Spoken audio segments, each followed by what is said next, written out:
Hey folks, so over the last few weeks, a lot of people have been asking me to make a video discussing level 20 Twinks in Legion Remix. How powerful are they? How do you build one? Etc. And it's a bit of a tricky subject, because on one hand, if you're looking for the fastest way to boost your characters, level 20 Twinks will not be one of them. In any form, whether it's dungeons, raids, open world boosting, they are not the best at pretty much anything. Which is unfortunate, because if you were around in Mop Remix, you may remember how level 20 Twinks there were extremely overpowered, and were actually the best way, in most cases, to level up characters. And obviously that was for a variety of reasons. I'm not going to rehash history. I'll throw some footage on of what the level 20 Twink boosting was like back in Mop Remix.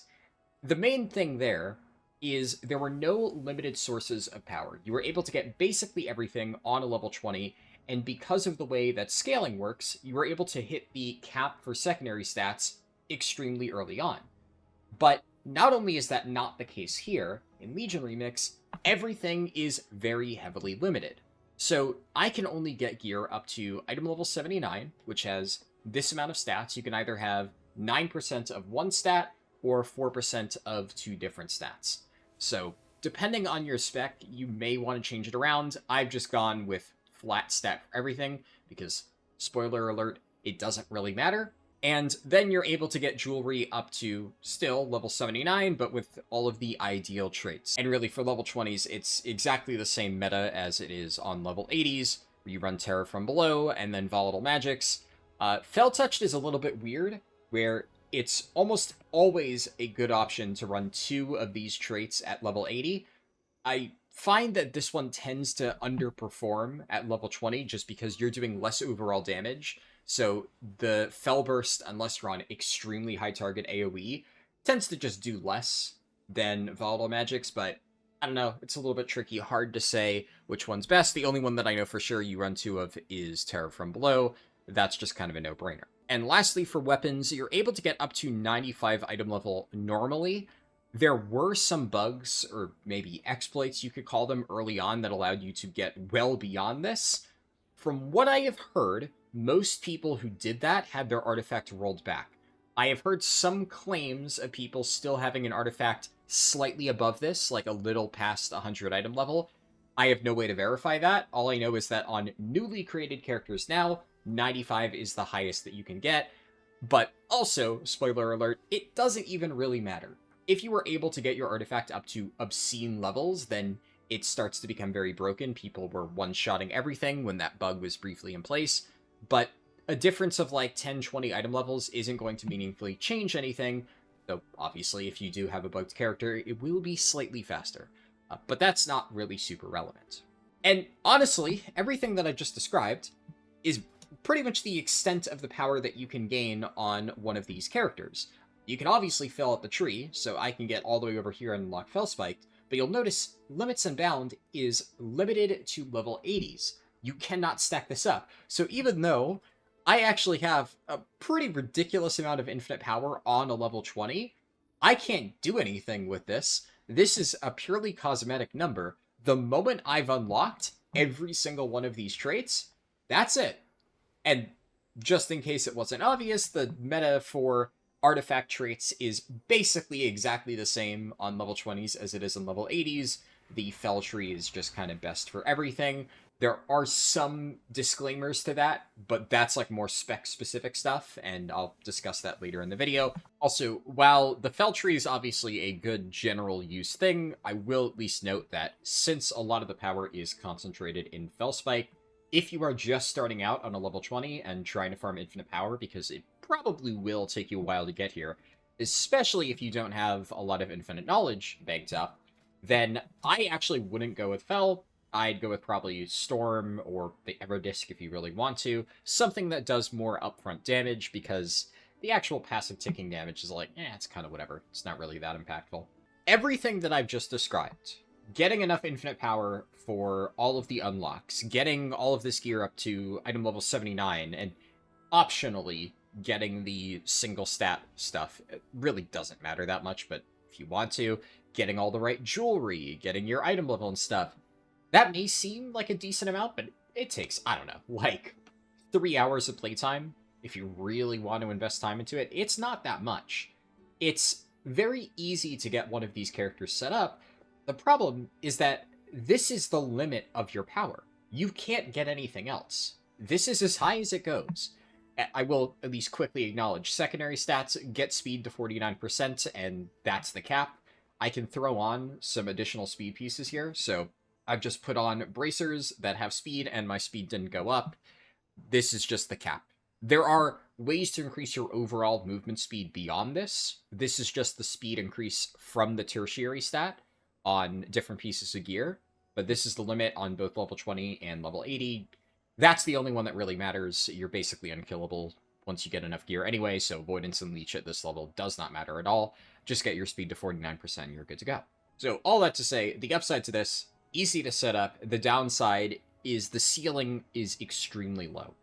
I would say that a level 20 Twink is roughly comparable to a medium investment level 80. You can spend maybe 3 hours getting this set up, and obviously in that amount of time, if you tried to level a character all the way up to 80, depending on your XP percent, it might not even be level 80, and then you'd have to invest like another, 5 hours, 10 hours to get that level 80 to a point where it is at a comparable strength to this level 20.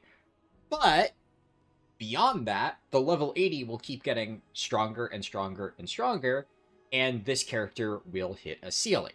And later on in the video, to demonstrate that, I'm going to do time trials of clearing a dungeon solo on this level 20, and then clearing a dungeon solo on my level 80 Havoc Demon Hunter, which is not 999, but is very, very geared. I think I have like about 325% verse at this point, full bisque gear. I basically one-shot everything. The difference is negligible. So it'll be a good comparison, and you'll get to see how much slower a perfect level 20 is relative to other stuff. But the reason I bring that up here is because I want to make it clear that if you are looking to build this level 20, there's really only 2 reasons to do it. One, you're trying to farm XP percent, like I discussed in my video, which is where I brought this up in the first place. And I should also note, if you don't know how the free trial characters work at all, and you don't know why level 20s are the way that they are, this is the level cap for Starter Edition accounts. Starter Edition accounts are completely free, so the advantage of this is you can multi-box using this free World of Warcraft account in addition to your main World of Warcraft account. They are completely separate. You can run both instances at the same time. Whether or not your computer can handle it, TBD, your mileage may vary, but that is the main advantage, the primary reason why people even do this in the first place. And if you are looking for the step-by-step instructions on how to go to your account settings page and set that up, I've already discussed that in my previous video discussing farming XP percent to get to this 400% bonus. All of that is in detail there. Go watch that video. I'm assuming that you've already seen that, because that is the main reason to even do this. If you're trying to reach that bonus, do this first. Get a level 20, get multiple level 20 set up, farm these 1% tokens on all of those different characters, max out your bonus, and this is a good way to do that. Now, the main reason why I recommended using a level 20 booster for that purpose is while you're farming the 400% increase, you can also level up a character on your main account on the side. And you'd only be able to do that if you had one of your Starter Edition accounts at a level where it could boost you for free. Otherwise, you have to get a strong character on your main account, and you're basically boosting level 20 characters just to get the bonus. It's good enough if what you're looking for is the bonus, and in my case, I did it while farming infinite power, so even though I didn't get characters out of the deal, I got more strength on my main Demon Hunter, which honestly I cared more about. But everybody has different priorities, and for most people, I think they would rather have additional characters leveled in their main account, even if it is theoretically a little bit slower to boost with this. It's just a better option. But then once you have this 400% bonus, now you kind of have a few options available to you, because at that point in time, there's no reason to multi-box spam dungeons, which is the main way to farm this bonus. So the only reason why you'd be multi-box spamming dungeons is if you wanted to use your Starter Edition account to boost your main account. Is that actually fast? Honestly, not really. It's faster than a lot of, questing methods. So I'm going to have a detailed guide on my main channel within the next week or so that goes into detail on basically every single possible leveling method that you can use in Legion Remix, I've tested so many different things. I've recorded my times and all that stuff. And for like the solo strategies that revolve around no group content, only open world questing and stuff, I got times of like 1 hour 40 minutes or 1 hour 50 minutes ballpark. And my times for boosting dungeons ranged anywhere from like about an hour with my level 80 Demon Hunter to like an hour 20 using this character. So, technically speaking, it's faster to boost with this character than to do solo questing. Except solo questing is the worst leveling method. And the fastest leveling method is to do raids, which you don't need any external help for, at least in terms of multi-boxing accounts. I did multiple tests where, as a leveling character, I just listed normal Emerald Nightmare in LFG, waited like 5 minutes, eventually the group filled up, I got carried by complete random strangers who happened to apply for my thing, because they're farming their own infinite power on that character, and that run took like 50 minutes. And those raids were inefficient, right, because I'm having to form the raid myself from scratch, and put all that together, 50 minutes to about an hour, depending on how long it takes just to run raids. And that's only going to get faster as more raids get introduced. So you can, if you really want to, boost using this method. But I will give you the warning that I honestly don't think it's worth it. I really don't. I really think that after you get the max bonus, you're better off just leveling characters in your main account on your own. And if you put a ton of effort into building one of these characters, only to realize that it's not actually that fast for boosting, you're going to be kind of disappointed. Fair warning, I wanted to at least include that in there. The main reason why I'm making this video, and the main reason that you can probably tell I'm not doing a ton of editing, it's mostly just off-the-cuff rambling, is because it's kind of hard to make a detailed guide for something that just isn't the most optimal method. So, the way that I see this video is the people who watch this are the ones who have been asking me constantly for weeks to make a level 20 Twink guide. And if you are interested in the subject, I'm going to try and give you all of the information that I have, but also I'm not going to sit here and spend days upon days editing together a super concise guide for something that, quite frankly, I think is extremely niche in its usefulness. So, apologies for the unscripted, rambly nature of this video, but you're just gonna have to deal with that. But okay, you're here anyway, you want to learn about level 20 Twinks, you understand that it's not the fastest leveling method, and you understand that there is a very low ceiling for how high you can get this. But you still want to optimize it because you are insane like me, and in case it hasn't been obvious, right, like, I've had it up here, you can see my health. I have 1 million health on this fucking monk, right?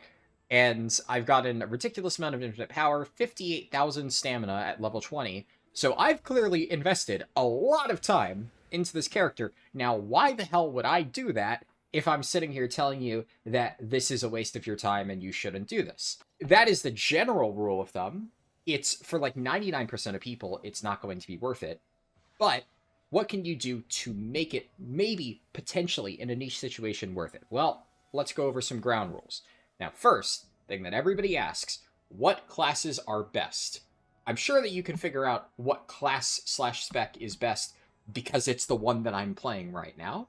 But just to discuss all of the other ones before we talk about why Brewmaster is best, the issue with the ceiling being so low is that, honestly, the power kind of averages out. A lot of specs that are, like, reasonably good at lower levels are, like, comparable. So, Guardian Druid, yeah, it's pretty good. Holy Priest, yeah, it's pretty good. Havoc Demon Hunter, honestly, not that great. The only advantage to Havoc is its ability to do some skips, but the skip potency is way worse in Legion than it is in MoP. In MoP, you could completely break dungeons, and while technically speaking, there are still dungeons that you can break as Havoc, it's way more limited. And the problem is, a lot of the Havoc skips in Legion are really hard to pull off effectively at level 20. You can technically still do a lot of them, but they are just infinitely more efficient to do with all of, like, the extra mobility talents that you get at level 80. So, in MoP Remix, a level 20 Havoc was still not as good as a super optimized level 80 Havoc, but it was like, I'd go as far as to say it was maybe 80% as effective. And especially as long as you could do the skips, it was fine.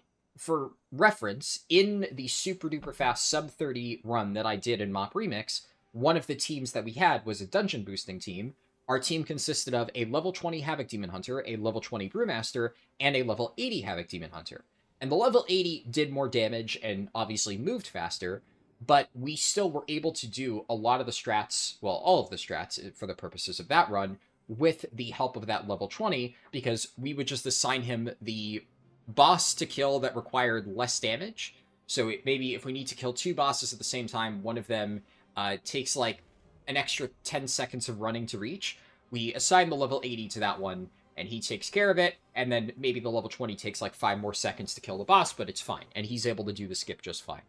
All that to say, in Legion, it's nowhere near the same. Havoc is really, really, really weak compared to its level 80 counterpart, whereas like Guardian and Priest are fine. And the big thing, the really, really, really big thing, is when you're queuing for a dungeon, healer queue is the fastest, and it's not even close. You can queue as a tank, and ideally if you're playing a class that can queue as both tank and healer, that's generally better, because sometimes the queue pops as tank, not always, but the fastest one consistently is healer. Now, you don't actually need to be a healer, right? Like, I'm not a healer as a Brewmaster, but because Mistweaver exists, I can still queue as a healer. And I don't know exactly what causes it. Sometimes you enter the dungeon, you're still in Brewmaster spec. Sometimes it auto-switches you to Mistweaver, and you just have to change spec within the dungeon. It takes an extra, like, 5-10 seconds. It's fine. It's still faster because it saves you minutes of queue time. So if you are going to be boosting your own characters using this method, or if you just want to solo run dungeons and have a faster time getting into them, having any class with the ability to queue as a healer is basically mandatory. You just lose so much time if you don't do that. So Havoc cannot queue as a healer, so it loses massive points for that. Guardian Druid can queue as a healer, Priest is a healer, and then, of course, Monk is a healer as well. But honestly, I would only recommend Guardian Druid or Holy Priest or some other similar thing, like Protection Paladin could theoretically work as well. Anything that can queue as a healer that is generally good at low levels. Like I said, I would only recommend those specs if you're just looking to get up to 400% increased experience, and you just plan on gearing it up a little bit, hitting that ceiling that I talked about, farming a little bit with characters in your main account and the other starter accounts to get that bonus up to 400%, and then you're done. If that's your goal, then yeah, basically any spec is fine. If you want to invest time into level 20 Twinks in Legion Remix whatsoever, you actually want to make one that is reasonably strong, there is literally only one viable option. It is infinitely stronger, quite literally infinitely stronger than every single other spec in the game, and that is Brewmaster, and now I will tell you why. And it is for one obvious reason: stamina. If we look at the infinite power, the 15% agi, 100% stamina, this stuff is baked in. The speed, technically, I think you can get a little bit of extra from different sources, but like I said, it caps out at 49%, so effectively it might be a static value. The agility and stamina percent are also flat values based on your weapon's item level. Now, at level 80, because of the existence of Limits Unbound, you can keep stacking agility and verse. That is what causes this to happen. Because this trait is locked and is not available until level 80, the only infinitely farmable source of power is stamina. And the only thing in the entire game that meaningfully scales with stamina is Touch of Death. So, if you manage to farm a ludicrous amount of stamina, say, over 1 million health unbuffed, and if I throw a cheeky little scroll of stamina here, I'm at, what is that, like 40,000 health or something like that? Decent chunk. There's other things that can buff your health as well if you really want to. The only downside is you don't have Fort Brew at this level, whatever. It's still relatively more health, which I will show, than a level 80 Brewmaster can reach. So because of this, if you farm enough, you can Touch of Death basically anything in the game. You can one-shot pretty much any raid boss in the game. There's like one exception, which we'll get to. And dungeon bosses can be one-shot at an extremely low investment level. There is still a good amount of hours that you'll need to spend farming stamina to increase this. It is a very time-consuming process. For reference, this is my slash played on this character.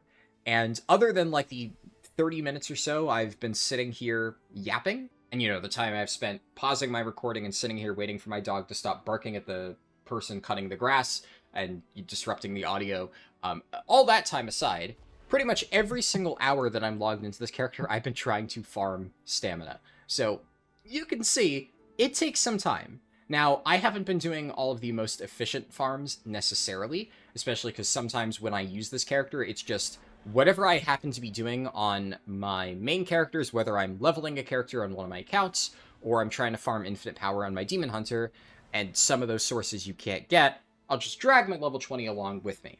And that brings me to my next point of, like, a lot of sources are not available. It actually, come to think of it, this is new. As of, I was about to say world quests are not accessible. They must have finally fixed the bug, literally yesterday or something, that prevented world quests from appearing on low-level characters. Okay. Well, that's cool. I was about to say that because world quests are bugged and don't work on low-level characters and emissaries and stuff, you're much more limited in your infinite power farming options. Well, this is nice.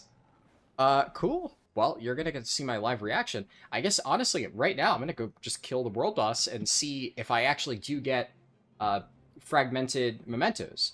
Because one of the best ways to get these, maybe not best ways, but time-efficient things that I've been doing every day on my main, is you kill the world boss, you get 20. You do the daily emissary, you get another 20. The amount of time it takes to do that is, like, extremely low. So for 40 fragmented mementos, I usually go out of my way to do that, and then I drag my monk along, but up until now, I haven't been able to get any of those world quest rewards on my monk, so it's just whatever I manage to loot off dead mobs. Okay, yeah, let's just pause the recording and I'll go test that.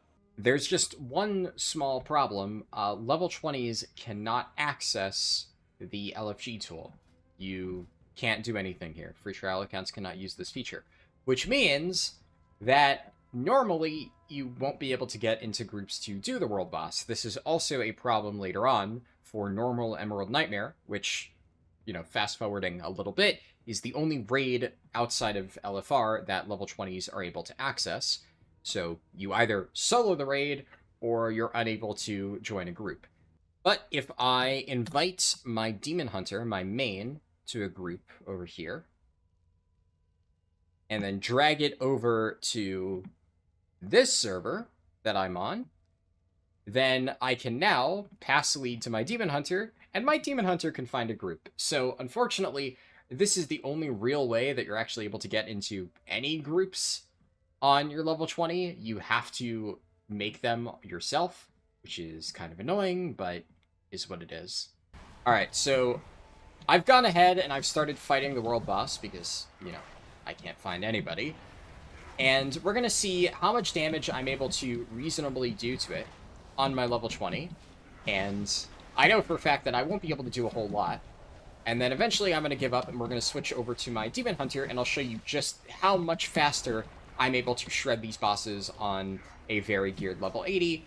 I will do other, like I said, time trials. This is honestly a bonus time trial. I hadn't even planned to include this until I found out that, world bosses are accessible for level 20s. But it'll give you an early idea of the power difference. We'll switch back over to the monk. We'll use the Fell Spike for a little bit of extra damage. And then just for a finishing touch of death, we can do that. So, if we look at the damage breakdown, you can see obviously Touch of Death is a major contributing factor here. This is what's going to do the bulk of your damage in any situation, really. But even with that, my Demon Hunter still did way more, and that was well CC'd for half the time. A lot of your passive damage outside of Touch of Death, outside of Fell Spike, is going to be just from your random procs, Terror from Below, Volatile Magics. The actual damage that your abilities deal is, like, non-existent. It's just extremely trivial. So in a lot of cases, you don't even really need to be pressing anything. You just walk in with, like, Rushing Jade Wind up, press Twisted Crusade, and that does basically 75% of your overall until Touch of Death happens, which ends up doing over half of your overall, in many cases, like 90% of your overall.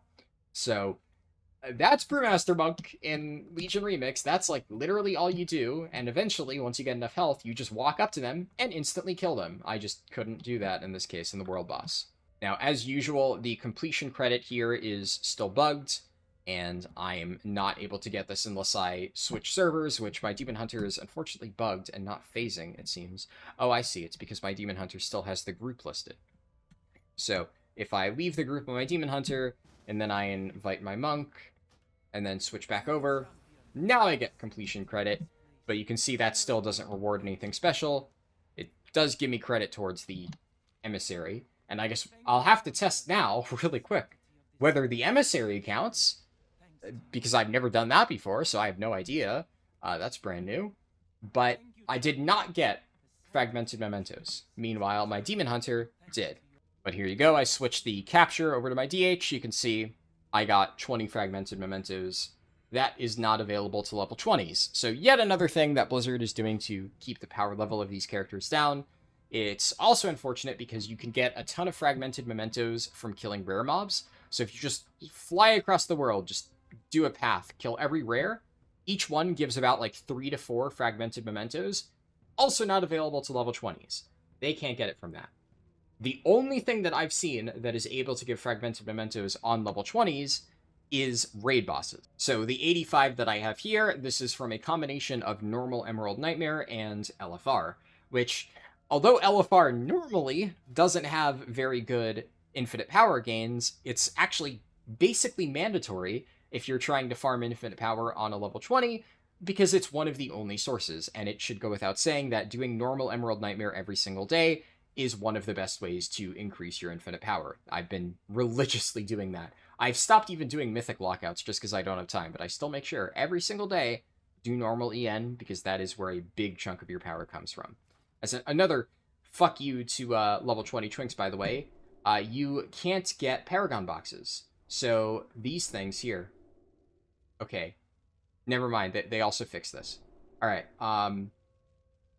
I could re-record that and be like, oh, and by the way, level 20s are also, but I guess they must have just literally, like, I'm recording this like on Tuesday morning, so I guess they just did some hotfixes last night while I was doing Mythic Plus, because they just gave the ability to do that. So I guess maybe Paragon boxes are available now. That's cool.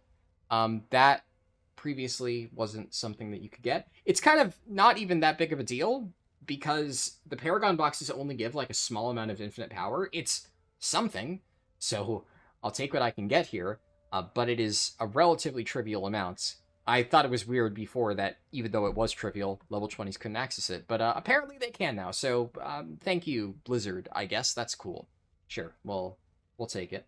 But anyways, I guess what I'll do now is I'm going to very quickly go around and knock out 3 more Valadrar world quests, and then I will get to show you my initial never-before-seen reaction of whether I can actually get fragmented mementos from that, because it's supposed to give you another 20.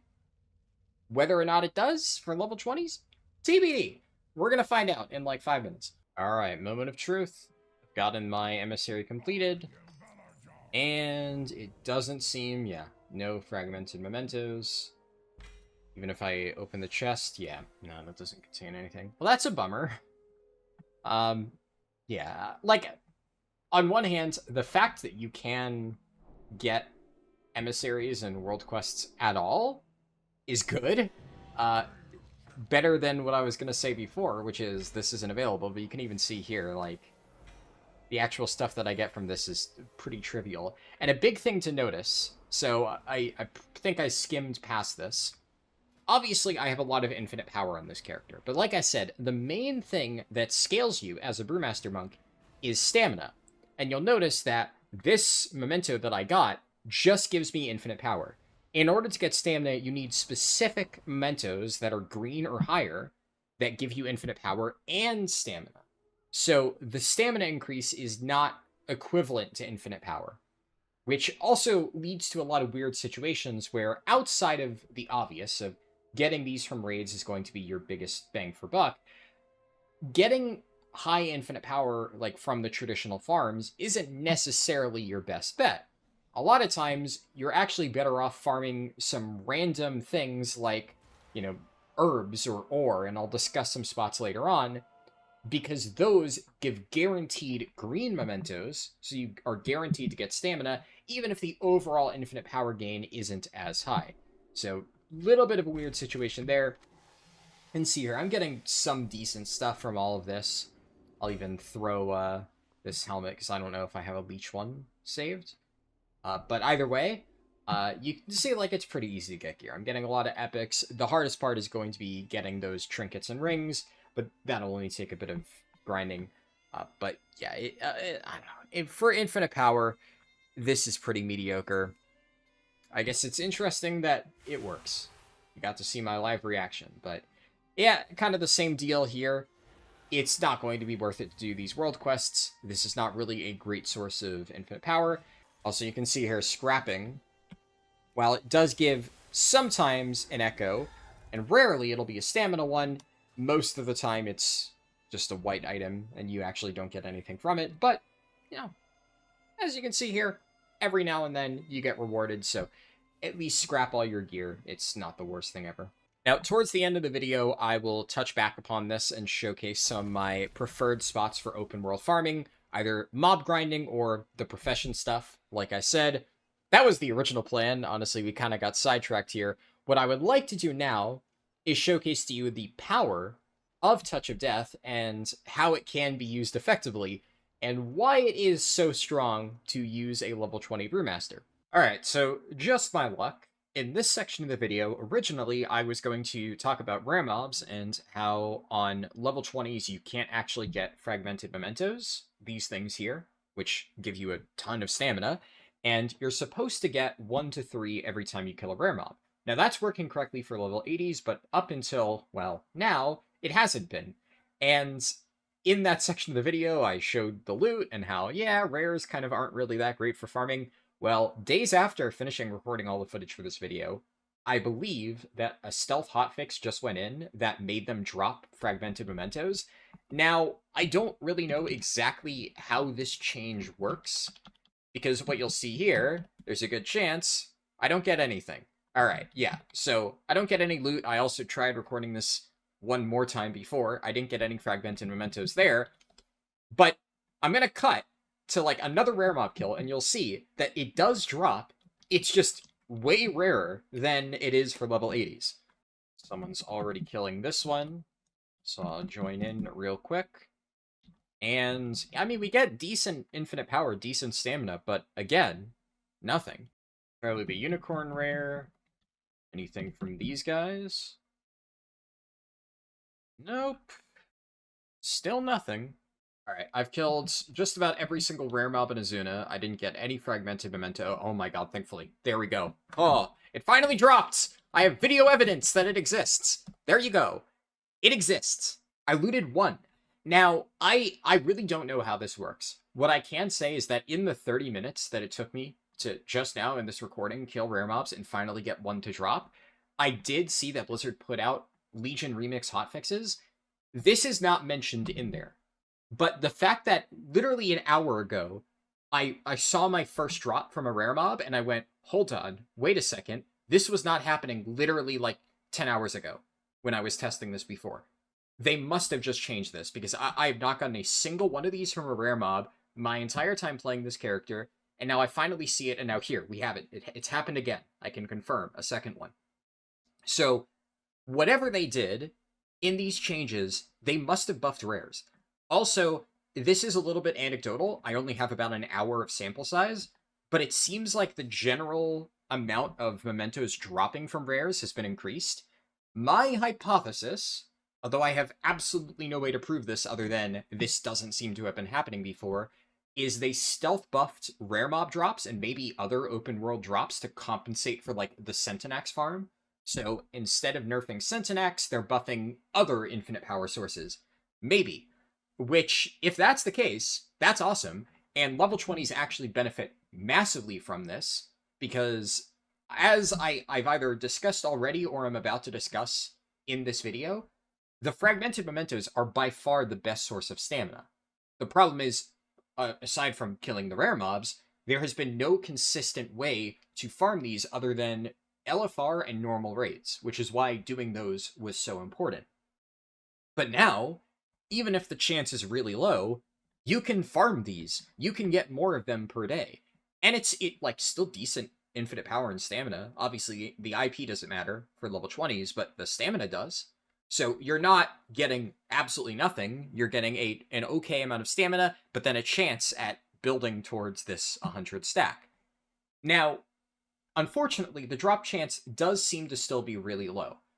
What I suspect was happening is, I think because level 80s were already getting guaranteed 1 to 3, I think that there is probably some back-end odds that, like, depending on your level, you had an increased chance, right? So regularly, I kill a rare mob on my level 80, I get a stack of 3 of these.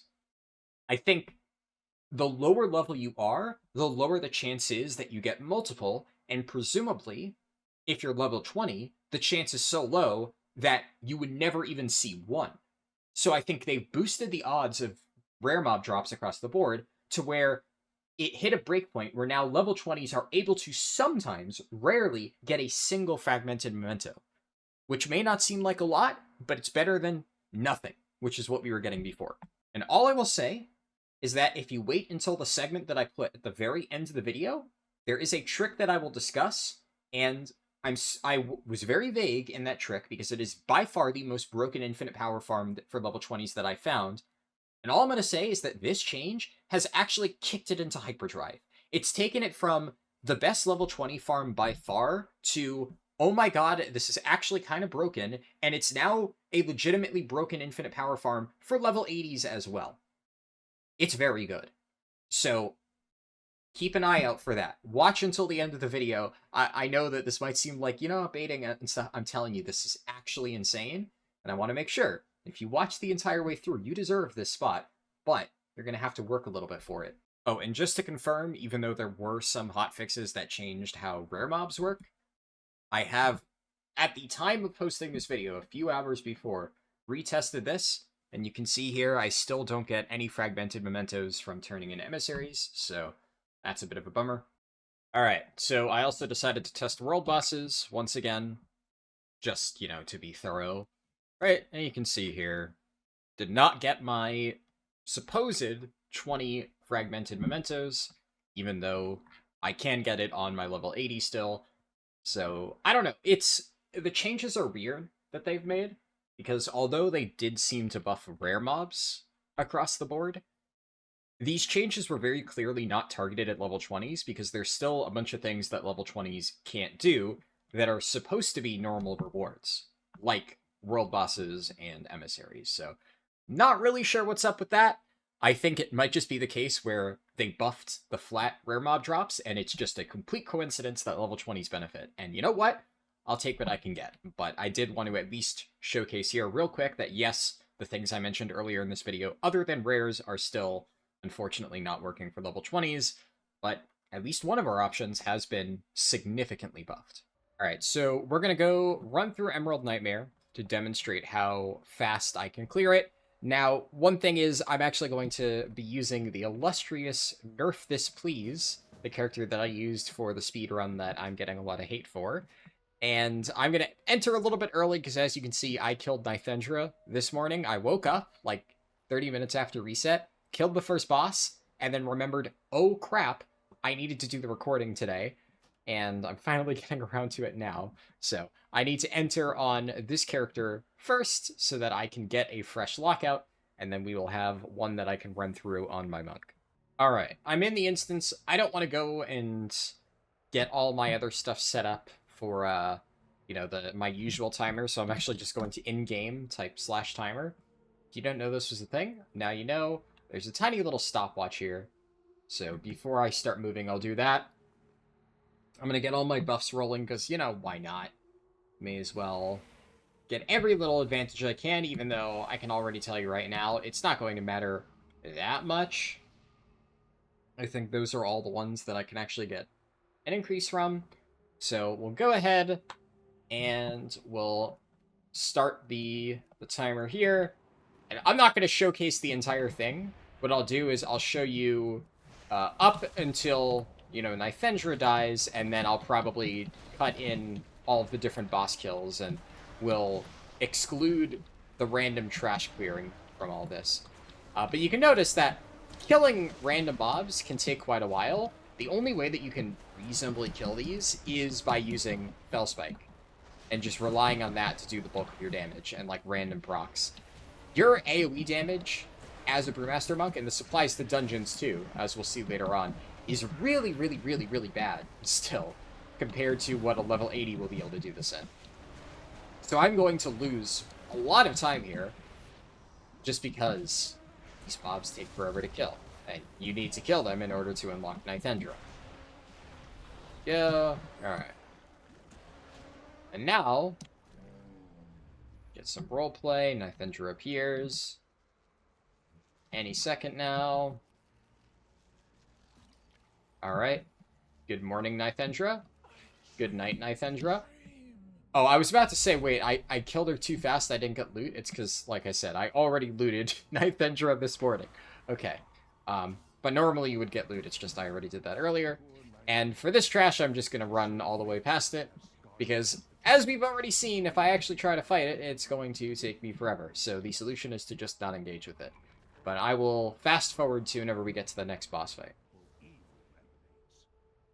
One thing that's kind of annoying here is I can't actually enter this portal in combat, but it looks like getting far enough away caused the mobs to snap. So if I just run back, run in, then the portal activates, and then I can just mount up and go straight to Ursoc. I've never seen the mob snap like that before. I was about to say, oh, and this really sucks because then I have to sit here and kill the mobs. I guess that's a new strat. If you stand in the right spot, they just go away. I learned this right now while recording, so cool little bonus there. And we're going to just walk up to Ursoc. If you want a preview, he has 521k health. I have more than that. Goodbye. So, I have 1,000,000 health, right? That's a lot. But Ursoc only has half of that. So you might realize that getting to a point where you can one-shot most of the bosses in normal Emerald Nightmare is actually not that hard. And even on my geared level 80 DH, as you will see, I'm not able to literally one-tap bosses. I'll be able to kill them in like 5 seconds, which is pretty quick. I'm going to pop my Dreadlord. I'm going to do, like, meta, all that stuff. I-beam, boom, boom, boom, boom, boom. Spike detonation for, like, half its health, and it's dead. It just gets erased. But that's still, like, a few more seconds than a single press of Touch of Death. So, in that area, actually, level 20 Monk Twinks are stronger than even geared level 80s. Another Touch of Death. And as you can see here, I am getting fragmented mementos from this. 5 of them. It varies. I think from Ursoc I got 4, this boss I got 5. It's not a set amount, it's just I think there's like a threshold of like 3 to 7 or something like that, is what I believe it is. Yeah, this mob keeps rooting me, so this I will need to kill. I'm actually going to use another Todd there. And also you should regularly use Remix Time in most cases. Outside of this particular set of trash, which is really annoying, I haven't had to use it thus far because your cooldowns get reset whenever you kill a boss. So you normally can just go boss to boss, keep totting. But in this particular case, I couldn't do that. And because my tot is on cooldown for a little bit, I am going to go to Il'gynoth next, because despite the massive amount of health that I currently have, I do not currently have enough health to Todd Il'gynoth's eyeball, so that is going to take me a bit of time no matter what happens. Alright. So for Il'gynoth, no matter what happens, you're gonna have to deal with the tentacles, because unless you have enough health to one-shot this, which I don't, I'd like to get there. I'm still trying to farm it. My end goal for this character, I guess I haven't explicitly stated, but in case it wasn't obvious, I am trying to get to that point.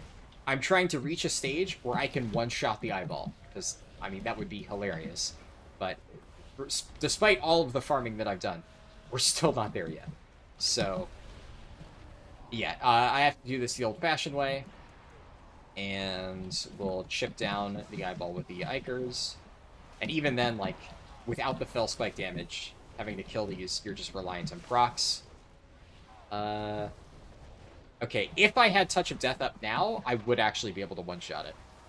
It has fallen below the threshold, but I have to wait another 10 seconds for remix time. And It's still going to be worth it to Todd the eyeball, and then I'll have to use my Dreadlord to kill the heart. But yeah, there we go, Todd the eyeball. And so I've never actually tried to meet the damage check from the heart in the given amount of time. Every single time that I've done this, I've totted the eyeball when it gets low enough on my monk, and then I'm running this alongside my demon hunter, and then I just walk in and one-shot the heart on my DH. But I'm actually wondering now, will I have the damage for this? I need to make sure I remember to use Spell Spike. Yeah, I'm gonna die if I stay in here any longer. Yeah, so that is a big time loss on monk. And now I don't even have Todd. I guess I'll probably have it up by the time all the slimes respawn. But yeah, that... Oof. That's tough, because even if I get enough health to one-shot the eyeball, I won't reach a point where I can then kill the heart, because I can't increase my damage. There's nothing I can really do from this point. So that's interesting. Having a level 20 in your raid group to one-shot the eyeball will still be important, but I would actually argue that because you can one-cycle the heart on any remotely geared level 80, that is a massive disadvantage for level 20s. Okay, yeah, no, we're good. I just need to not be silenced by these stupid puddles. This is really annoying. There we go. And now we can finally kill the actual heart. I could probably just Spell Spike from here, but, yeah, I can. Okay, we're good, we're good. Yeah, it's a little bit unfortunate. That's going to be faster on my Demon Hunter, I'm almost sure. I mean, I know for a fact that this run overall is going to be faster on my DH, but... It's, interesting that Il'gynoth, the boss that technically monks excel at, is their biggest bottleneck for an unexpected reason. I guess it could be argued that if you are soloing as a monk, maybe it would be worth it to just do the bloods normally, and then just Todd the Il'gynoth heart. That's probably a better option. Also, another unfortunate thing here, because you do need to kill this trash for Renfrew, you actually are forced to just cleave it all down ever so slowly, which, not Brewmaster's strong suit. Not any level 20 Twink strong suit, mind you. But I can Fell Spike this, and that'll do most of it. And then these guys I just chip away at. Yeah, like, killing these mobs is just burning an immense amount of time. If I hadn't instantly ripped the Fell Spike, maybe that would have been a little bit better, but still, look at how slow that was. Holy. Walk up to Renfrew. You can instantly kill her, but all the other stuff, no such luck. Then we can open Cenarius. Oh. I think the second option is because I haven't actually unlocked the skip. I forgot to pick up the quest until today on this character, so... It doesn't really matter, because I always run this with my Demon Hunter, which has the skip, which is kind of why I never thought to grab the quest, but I guess it would be nice to pick it up eventually.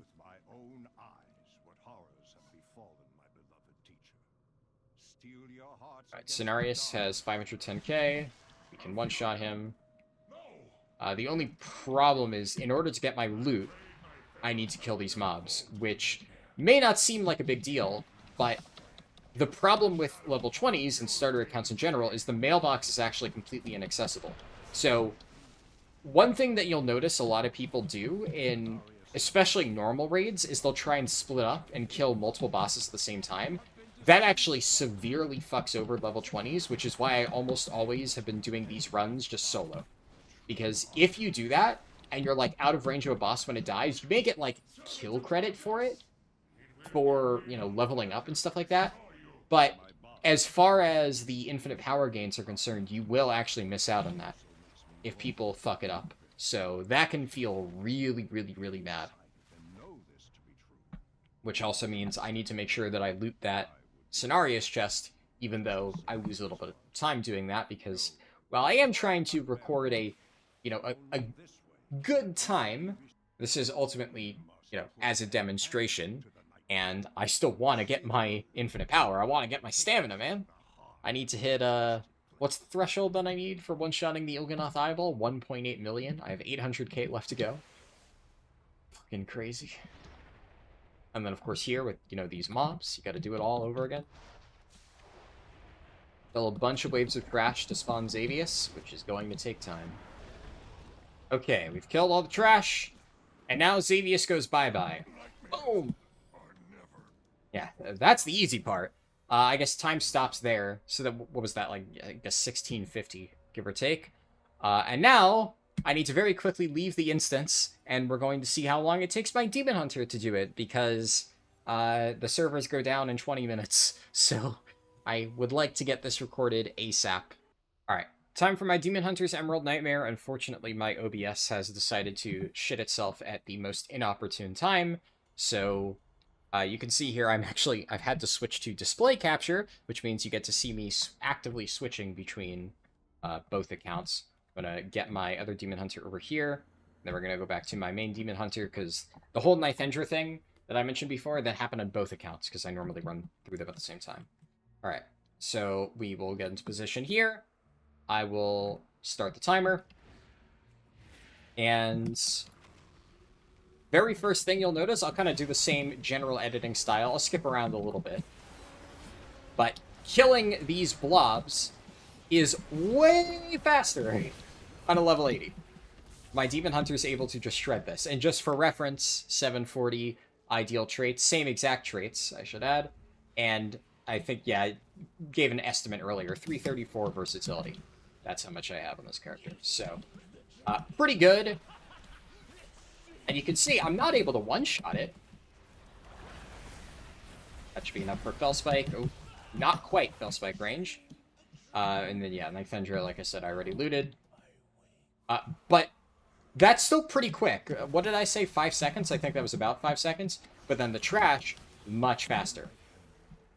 And another big thing, the Demon Hunters move really quickly.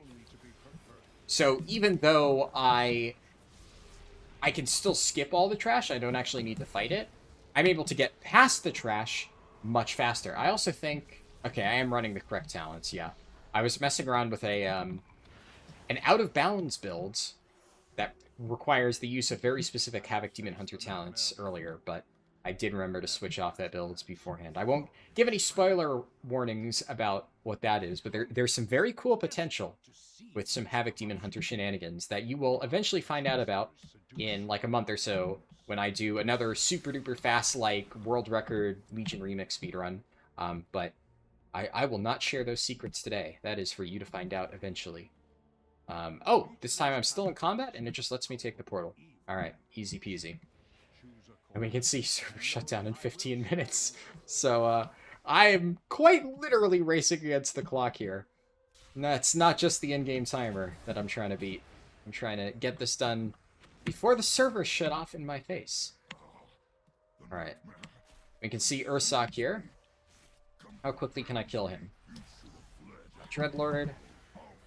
I lose out on my, my Special Reaver's Glaive, but honestly, I think the time I save by being able to just hunt directly over to the boss, I think is worth it there. That was pretty good. And then, once again, Demon Hunter mobility is fucking crazy. And I can just go over here and hit the kill plane, die, release spirit, and then the process repeats. I'll at this point, I'll cut around and just see the boss kills. Priority here is to kill the tentacles ASAP. Start the new ones spawning. Actually, I'm gonna think of it. Are the tentacle spawns based on when the other ones die, or are they just on a fixed timer? Actually, don't know.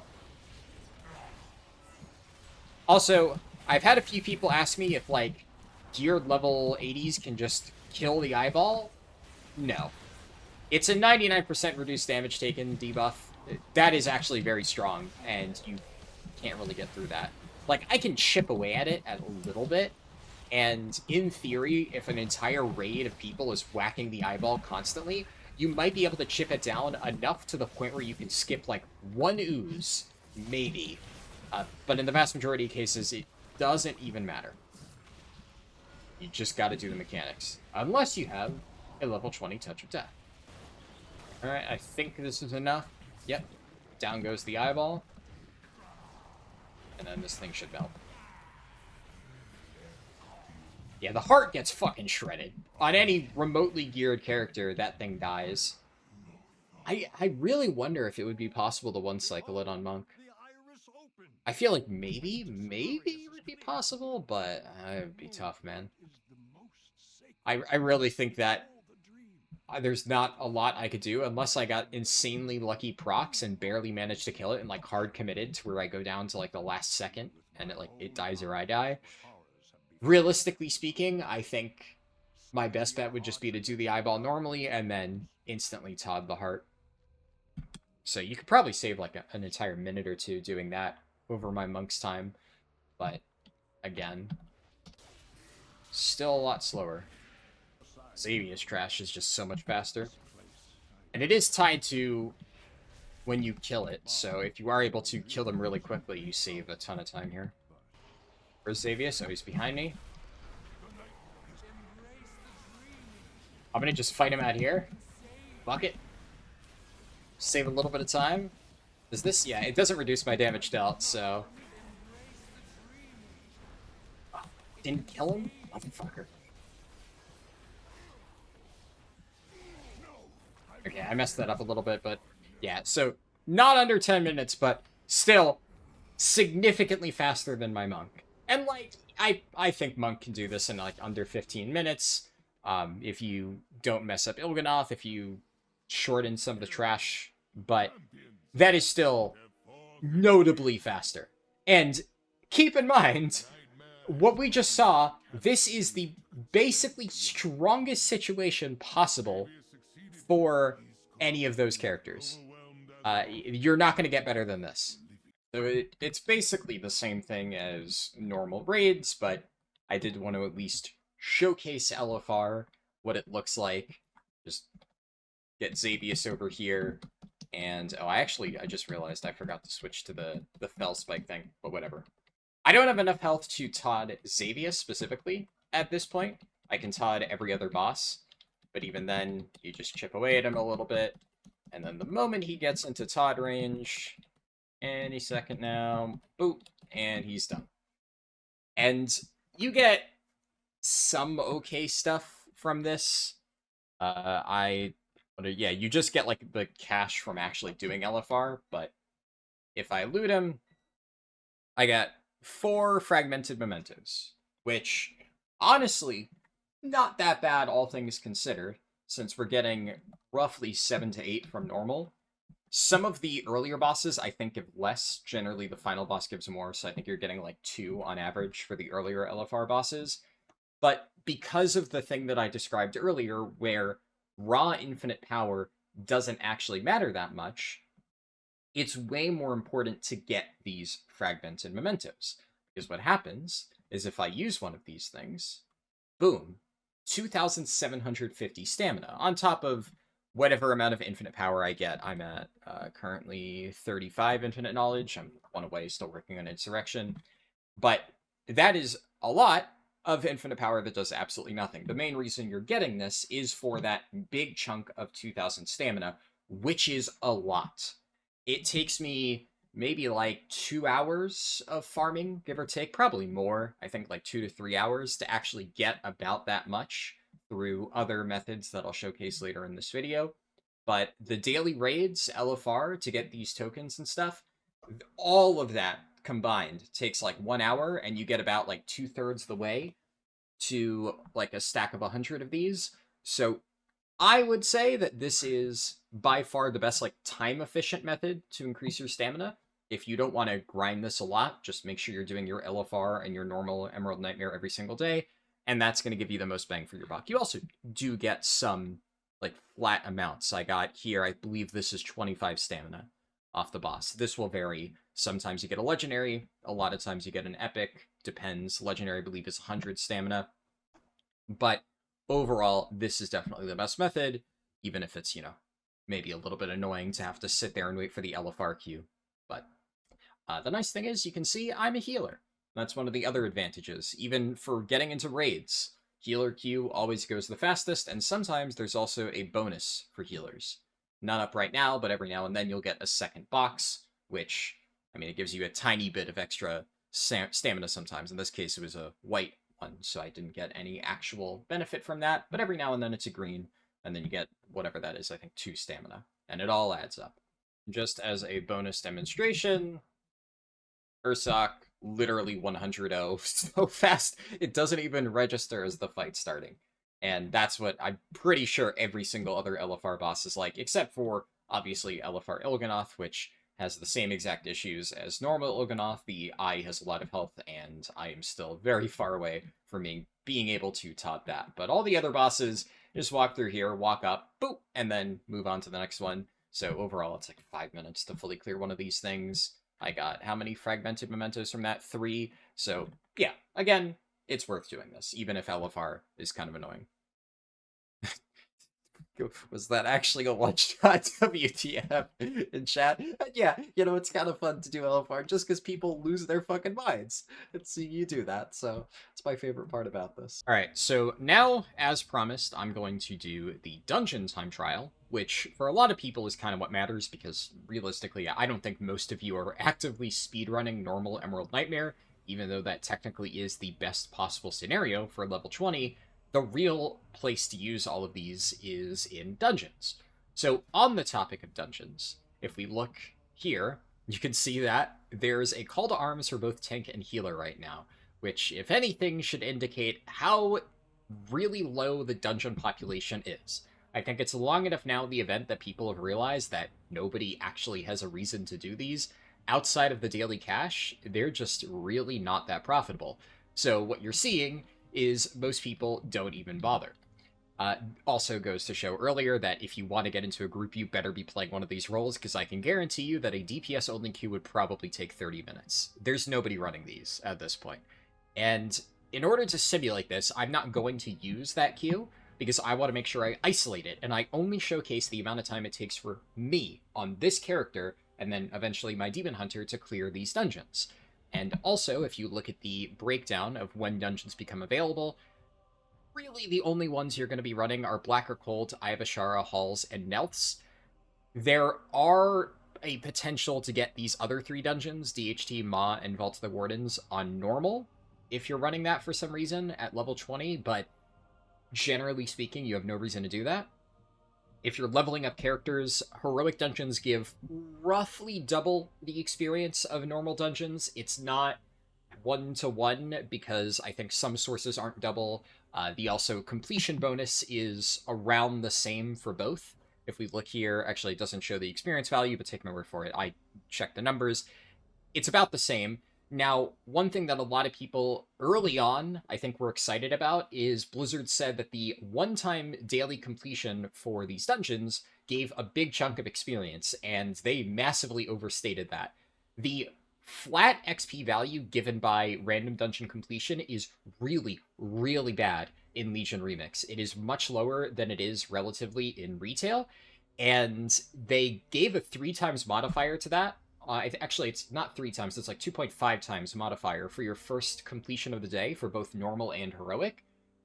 But it's 2.5 times a very low starting value, so although, yes, it is slightly faster, I did a test where I only did 1 heroic dungeon a day to level a character from 10 to 80, and it took me about like 50-ish minutes, whereas my normal dungeon running times are like 1 hour, 10 minutes. So obviously, yes, if you get that bonus for literally every single dungeon, it will save some amount of time. But was it a very significant time save? No. Would I recommend doing that? No, because it saved me ballpark like 15-20 minutes. And the amount of hassle I had to go through to make sure I logged in every single day to do one of those dungeons, not worth it. I would rather just sit here and spam. So, all that to say, there's not really much of an incentive to run the normal dungeon for the bonus, because even though you are getting that 1 bonus chunk of experience, the 3 times modifier, the actual mob kill XP in the dungeon is much lower, like about half as much. So overall, the daily completion of a normal dungeon will still give less than a non-daily completion heroic dungeon. Hopefully that makes sense. So, all that to say, whenever you're spamming, you're probably going to do one normal dungeon to get from 10 to 20. At level 20, you unlock heroics. Then you're going to do heroics all the way up until 80, assuming you are choosing to dungeon boost. And that only leaves you with these options. Now, the problem with this is Neltslayer and Eye of Ashara both have very significant Demon Hunter skips. Neltslayer, I think a lot of people are aware of. There's a way that you can clip out of bounds and go straight to the final boss, and a lot of people are going to be like, oh, but Blizzard patched that. They patched one of the methods. I'm not going to tell you how to do the other one, because, honestly, this doesn't even matter for the purposes of speed leveling, and I know a lot of people who are trying to use that just for fun, and I'm not going to spoil it for them, but trust me, it is alive and well. Demon Hunters still can break Neltharian's Lair in half. And Eye of Ashara has a lot of weird terrain that Demon Hunters can bypass, the most notable one being skipping to King Deepbeard, which has been a staple ever since Legion first came out, so Demon Hunters are just going to save a lot of time from that. Blackrock Hold is technically, in most cases, a pretty linear dungeon. There aren't many Demon Hunter skips. If you don't completely break the dungeon, there is technically a way to get out of bounds as a DH, climb the mountain, and kill the final boss, but that's like way harder to do and doesn't save as much time as you may think.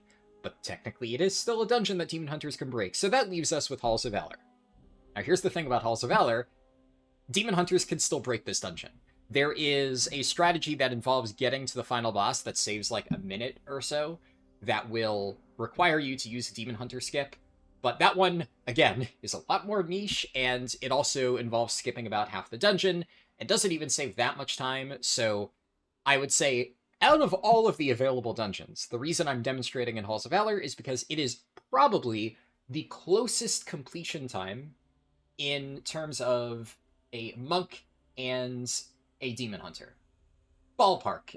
Demon Hunter is just better for all of these at level 80. Mind you, a level 20 DH would still be slower, and I'm actually not sure if a level 20 DH could do some of these skips, because a lot of them, I think, require the double Ventral Retreat from Eldrachi Reaver, which obviously you don't get until level 70. So I feel that out of all the available dungeons, Halls of Valor is the most straightforward. And that one very particular Demon Hunter skip that I mentioned, I'm not going to be using it because I think 99% of people won't.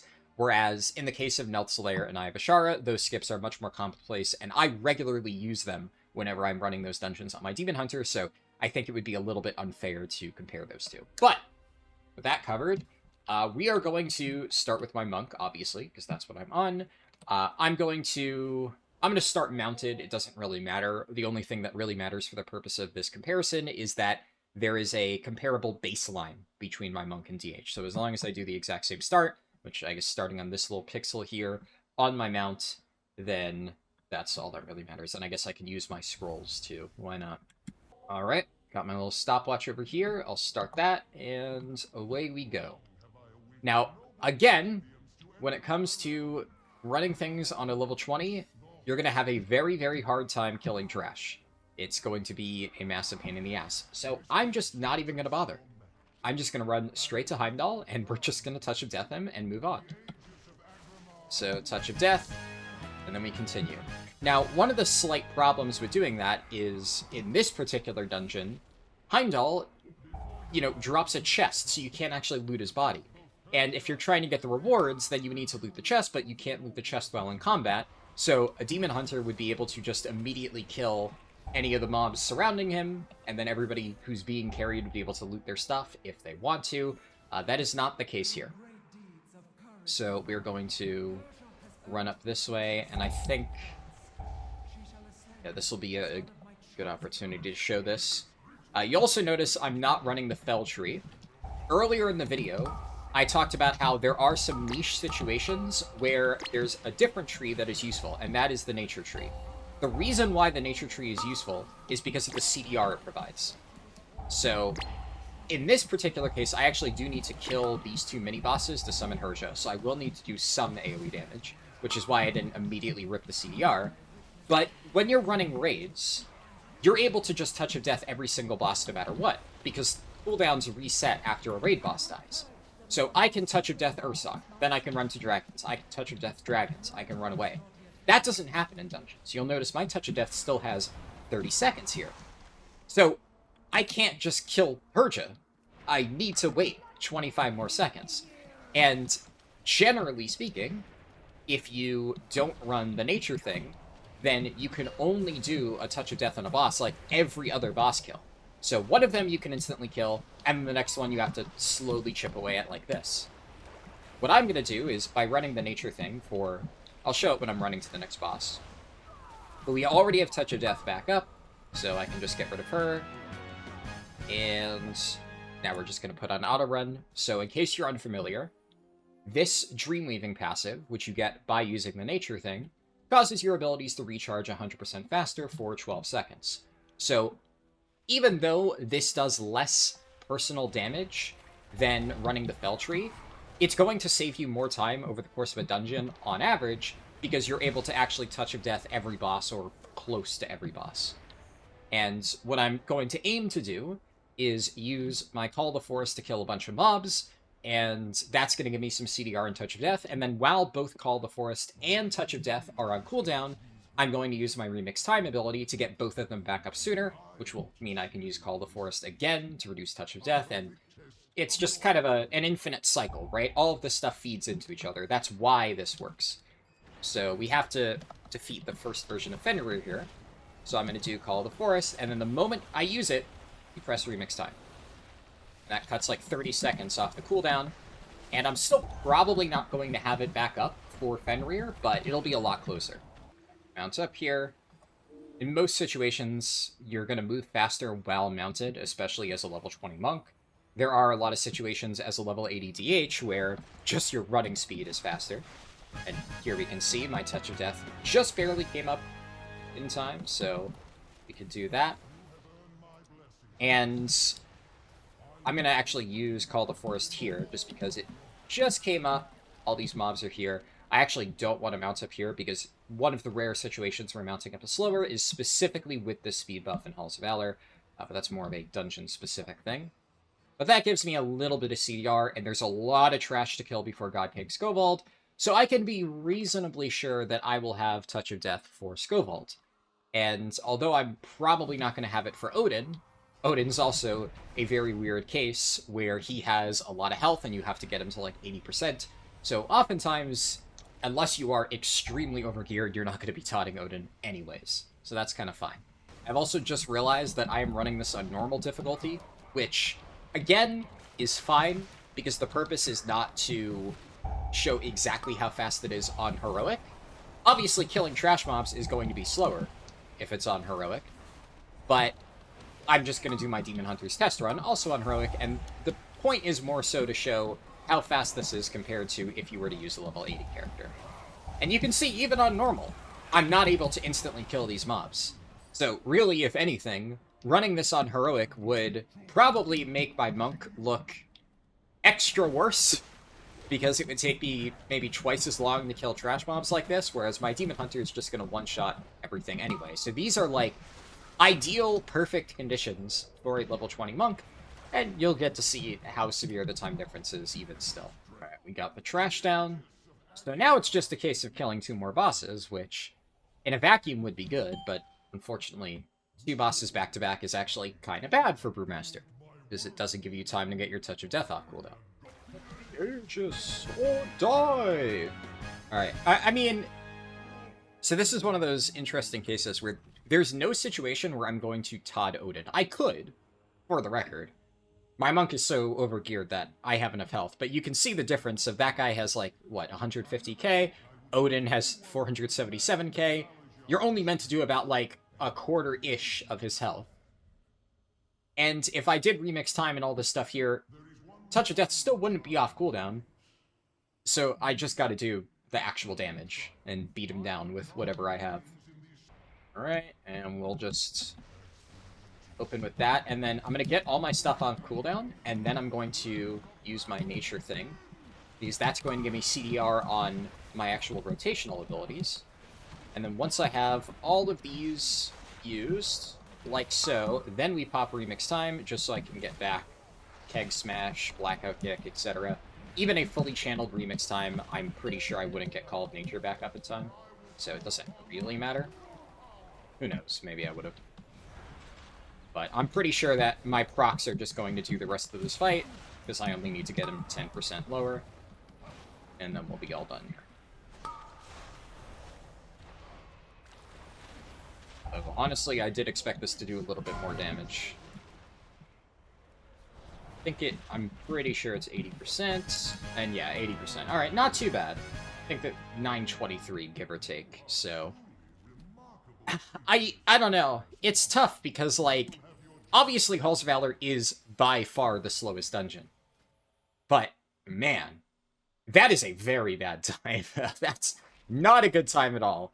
Considering Demon Hunters can do Eye of Ashara in, like, under 2 minutes, pretty consistently. Demon Hunters can do Niltharian's Lair in under 1 minute. Even if I were to do those dungeons on my monk, I would probably get a time of, like, 5 minutes or so. So it would be, like, 5 times slower than a Demon Hunter's time.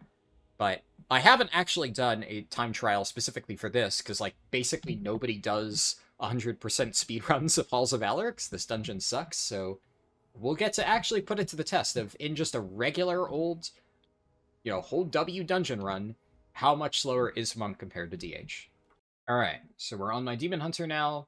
Just for reference, I've gotten a bit of verse percent since the last time I recorded the raids, just to show nothing major, but I'm still roughly at the same power level, and we'll get to see how strong I am in this situation.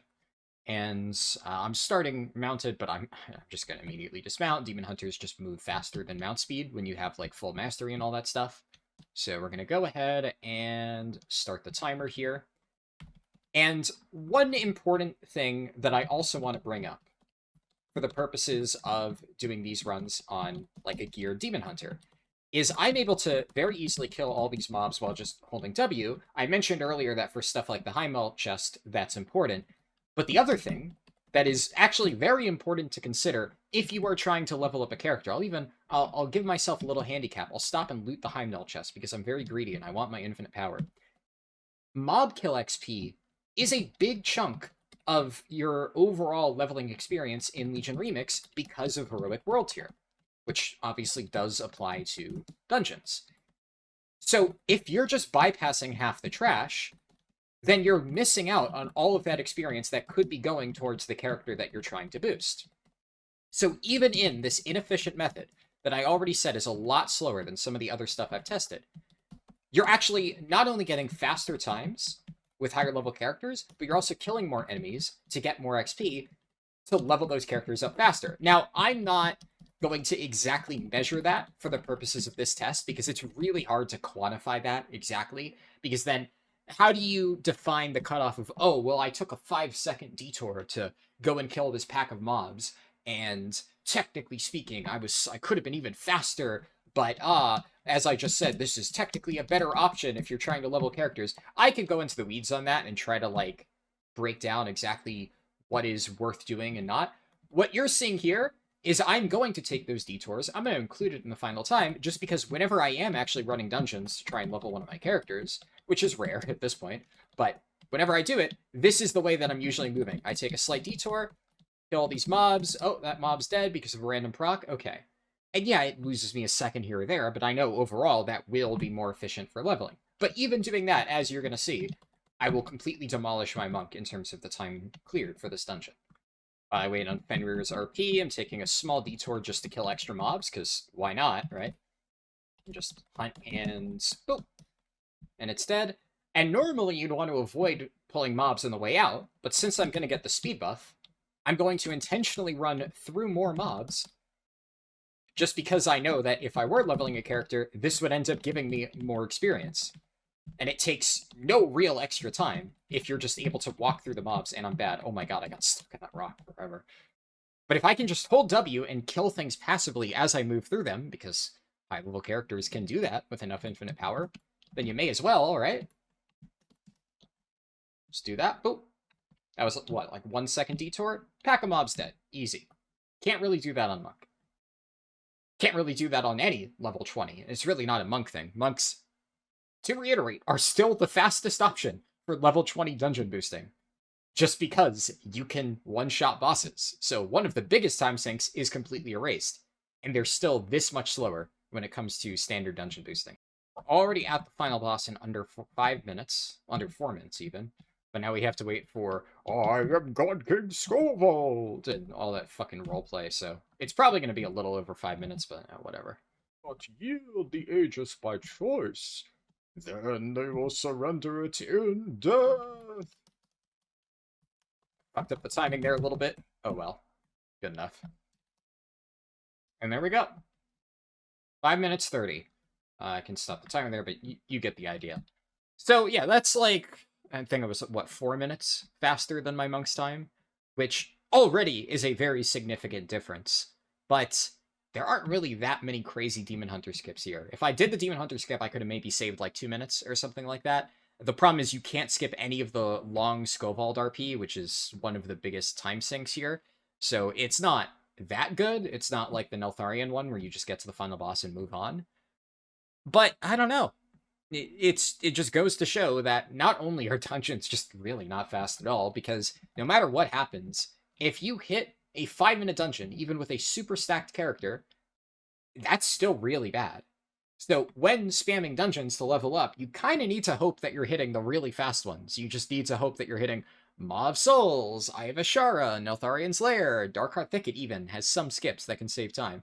And bouncing between those, one slight advantage of level 20s is that they cap the level to where you have a effectively 50-50 shot at getting a really fast dungeon, but then you also have a 25% chance of getting halls, which is maybe the slowest dungeon. Even Vault of the Wardens is maybe slightly faster than Halls of Valor. I don't know, it's rough, man. So, I mean, I've beaten this point to death already. I think that in a perfect world, if you wanted to really optimize dungeon clears, which, for the record, is what I did in a lot of my tests, I ran with both characters. I was leveling a character on one of my accounts, and I brought along both my level 20 Twink Monk and this Demon Hunter. And my Monk would just have my DH and follow, just running behind it. I'd be murdering everything, and then we get to the boss, boom, I taught it. At this point, my Demon Hunter can instantly kill bosses anyway, so kind of a moot point. But even if you aren't at a point where you have a super stacked level 80 who can do that, a lot of times you might get somebody in a random dungeon who is like semi-geared and is able to kill large groups of mobs easily, and then your presence there as a level 20 monk can at least eliminate bosses as a factor, so it might save a lot of time that way, but again, this still just isn't really that efficient. It's unfortunate, but that's where we're currently at. All right, now I think you've gotten the idea in terms of the actual power level of these level 20 characters. We've talked extensively about how they are able to clear raids, how they're able to clear dungeons, what the best builds are, etc. So if you still, after all of this knowledge, want to get a level 20 to be really powerful, maybe you're like me and you want to just one-shot some Emerald Nightmare bosses, well, already discussed how running LFR, running Emerald Nightmare normal, is the best way to get power because of these fragmented mementos. But in addition to that, if you want to keep pushing it, there are some good grinding methods. Kind of alluded to this a little bit earlier. Now, although infinite power obviously doesn't translate one-to-one, it should go without saying that a lot of the best infinite power farms, so things like killing Murlocs in Stormheim, killing mobs at Shield's Rest, etc., they're going to be decent methods for getting your character some power. Maybe not the best method ever, but, you know, it works for getting IP. It also works for getting these mementos that give stamina. That's just kind of a no-brainer, so I'm not going to go into detail there. If you want to just look up basic infinite power farms online, I'm sure you can find some that will work. Also, to state the obvious, although dungeons may not be extremely efficient for leveling, if you are leveling some of your characters with this method, you can also get these boxes to get a bit of extra infinite power. The bosses drop infinite power, the caches give you a little bonus, so if you're already leveling some characters with this, it's just kind of 2 birds, 1 stone. Generally speaking, those are going to be the best methods to do it because you're getting multiple rewards out of the same amount of time spent. But if you don't care about that, and all you care about is getting power for your level 20, then I mentioned before that gathering is a decent way, because although the actual infinite power from this isn't good, if I collect things like Starlight Roses, I'm guaranteed to get an Epic Knowledge. The way that Blizzard changed this is now the regular herbs and ores don't give mementos, or they might, but it's like a very low chance, but you are guaranteed to get a green out of a rich mining node or certain types of herbs. I believe it's starlight roses and like the fell-encrusted herbs of the broken shore. Anything that's considered to be like an advanced herb. And then if you find a mining seam in the ground, those are even better. Now, Suramar is the best place for this, and I'll show you some cool spots in Suramar, but one thing you'll notice is that killing one of these mobs is really difficult. Because not only are level 20s not great at killing individual mobs anyway, but these are considered level 30s, so our chance to actually hit is really low. Now, I can just taunt it and get rid of it that way, but if you're trying to go around and mine a bunch of clustered ores and stuff like that, it can be a little bit annoying having to deal with a bunch of mobs like this, so I will show you one bonus universal trick that can help you out with this. Alright, so I am in this little tunnel at the bottom of Fell Soul Hold. There's a lot of different locations where you can do this, but if I go over here and interact with this Lay Ward, I can get a really powerful buff called Lay Infusion. And you'll notice, as I start attacking these mobs, that it will do a lot of damage. Now, it's nowhere near as strong as it is on higher level characters just because I still have a very low chance to actually hit. So because it is a chance to proc whenever I deal damage, the chance is substantially lower because I'm not actually hitting that often. But because it does do a decent chunk of damage, as you can see here, it's doing about 2% of my overall. This is actually really unlucky, relatively. I think it's because this mob is considered even higher level, so he's just really hard to hit.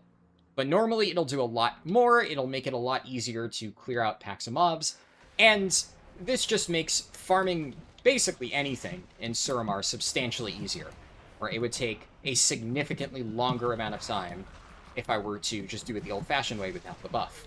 Now, I think some people are going to be maybe a little bit pissed off that I'm showing this because it is something that you can actually use on level 80s to efficiently farm just about anything in Suramar. There are better farming methods kind of across the board now, which is kind of why I'm showing this now, because this really is just a very powerful trick that has been, like, I would say an open secret since the start of Legion Remix. I found out about it on day 2, and I'm really surprised it hasn't been nerfed, because I've even seen people posting on Reddit. But I figure I kind of want to include it somewhere in a video, and although this does help level 20 Twinks a little bit, the reality is that if Blizzard were to look for a super overpowered buff that lets you easily farm anything in Suramar and like nearly one-shot world bosses and instantly kill large packs of mobs to farm infinite power on your main, well, they probably wouldn't be looking for that buff towards the tail end of a detailed guide on level 20 Twinks where I've just spent the last 20-30 minutes saying how terrible these are and you shouldn't actually use them. So, there you go. For all the people who actually watched this video until the end and somehow didn't know about this, you get to watch this. And also, this brings us to my favorite little farming area for herbs and ore, which is this little area of Suramar. It's, like, this entire northwestern section. There's so many little seams underwater, rich nodes along the cliff. Sometimes you get luckier than others, like here, a lot of the nodes we're finding are regular ones, so not particularly good. But if I fly around for a bit, I'm going to eventually see, yeah, here's a Starlight Rose, and we get a memento from that. And obviously, in terms of actual stamina gains, this is pretty miserable, right? We're getting effectively 20 HP at a time by looting these mementos. You might be like, well, this is a terrible farming method. And if you were just flying around and doing nothing but collecting herbs and ore, yeah, it would be a pretty terrible farming method. The reason I'm showing you this is because it is still a consistent way to very easily get stamina increases. So I generally don't go out of my way to run around and collect all of this stuff. But if, let's say, I'm flying to Emerald Nightmare, I will always take a pit stop at this area because I can usually find a bunch of herbs and ore here that will let me get, like, I don't know, maybe 10, 15 stamina over the course of, like, 2 minutes, just quickly going around. And sometimes if I'm sitting in queue for LFR and I'm just, like, in Dalaran, I'll fly over to Suramar. I will fly through some demons in the sky, which I should note is also a decent way to get infinite power if you're really bored. And I'll head over to this spot and mine a little bit, find some herbs, and do it that way. And really, I just think it's a nice, chill, laid-back farming method, where if you're really bored late at night, nothing else to do, maybe consider doing this if you still want to increase your stamina. Also, one final little note. See there, I flew through those mobs. I didn't get any increase from that.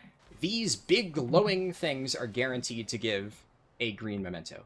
So if I'm ever flying around and I see one of the big glowing ones, I always take a detour because that is a guaranteed stamina increase, even if it is only 2 stamina.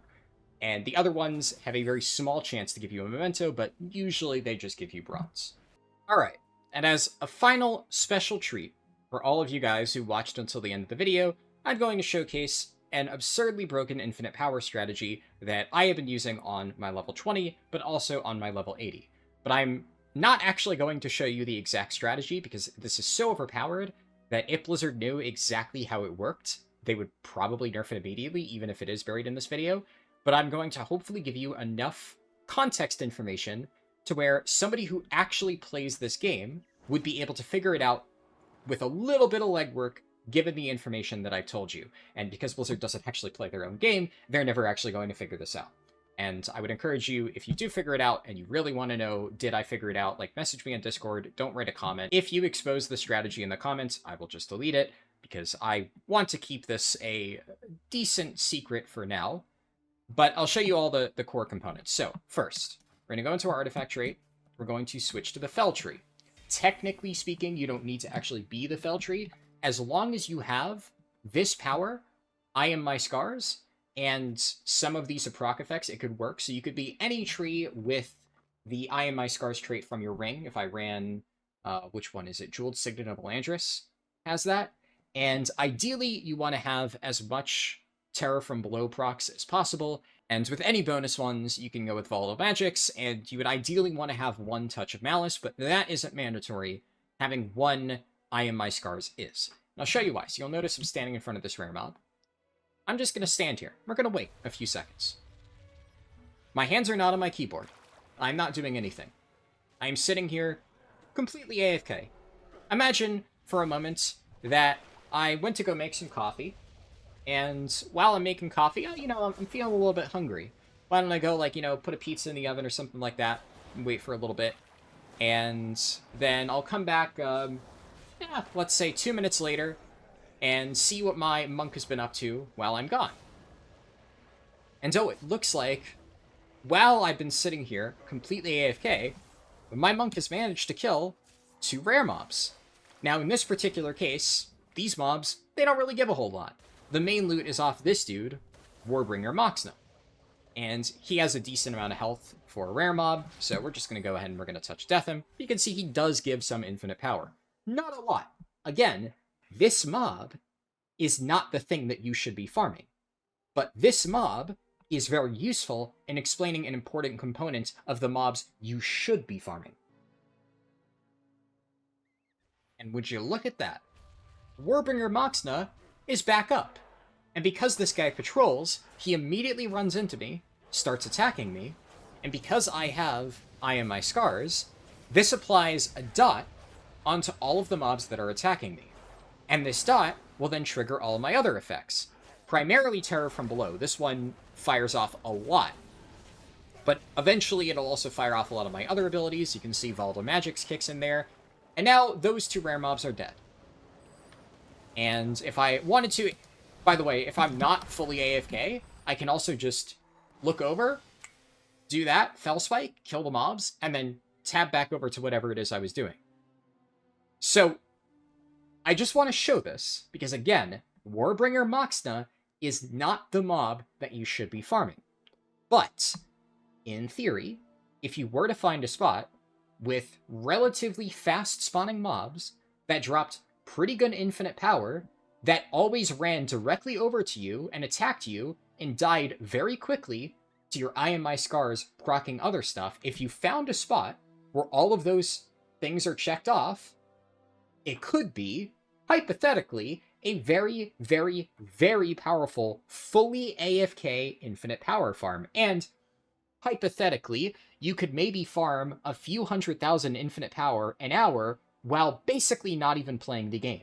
You would only need to tab back over into your World of Warcraft window once every, 2 minutes, 2.5 minutes to collect the big chunk of infinite power, and then go back to whatever it is you're doing. Hypothetically, let's say video editing, thumbnail editing, or playing retail World of Warcraft on your second account while your Legion Remix character and level 20 Twinks sit here and gather ridiculous amounts of infinite power without actually having to do anything. It is a multitasker's dream scenario. And, like I said, if you want this strategy, I've given you enough tools to figure it out. Go figure it out. It's really fucking good. But if I tell you exactly how to do it, it's going to get orbital striked within a week, and I don't want that because I am still using this spot. So don't fuck it up for me. I'm being very generous, by the way, even sharing this amount of steps, because it is the most broken strategy that I have discovered so far in Legion Remix. And again, I'm sharing it here, buried in a video, where if I showcased exactly how to do this in its own video on, like, my main channel or something, yeah, I could get, like, a few tens of thousands of views, but I don't give a shit, because I'm using this strategy to build up my level 20 twink for an eventual sub 10 minute 10 to 80 speedrun, which is my current long-term goal. On that note, I am recruiting people to help with that sub 10 minute 10 to 80 speedrun. I think it can absolutely be done, and I think it's going to be really crazy, but I'm going to need a lot of help. We're basically doing the same thing that we did in Mop Remix, but dialed up to 11. And one particular thing that I need is level 20 twinks. Now, obviously, I have mine. I'm even gearing up a second one, just in case if I can't find enough people to help. But I figure there might be enough people willing to do all of the stuff that I described in this video and set their character up to a ridiculous level in order to one-shot normal Emerald Nightmare bosses and help out in that speedrun. If you are one of those people, please reach out to me on Discord. My Discord tag is in the video description. It's just Harldan, like my normal channel name. And let me know, and I can give you more information on exactly what our plans are, because we have some really crazy strategies that you will not know about unless you're in the inner circle, or, well, you'll obviously find out about it when the speedrun is posted. And when that run finally gets posted, I'll probably also showcase all of our other broken strategies that we're currently planning to use in preparation for that run. I'll spell them out in detail, showing you how to replicate them until Blizzard maybe decides to nuke them from orbit. But in the meantime, I hope you found this video helpful. I know it has been a little bit rambly, and the reality is this is the most amount of effort that I'm willing to put in for a fairly niche subject. And as I said before, I figure the people who have been really looking forward to this type of information, well, hopefully you enjoyed watching it anyways. And hopefully you're able to get your own level 20, be it for killing Emerald Nightmare bosses, speed leveling your characters in dungeons, or maybe even helping me out with the super awesome speedrun that we are currently working on. Either way, hope you enjoyed watching this video, and I will see you in the next one. Peace.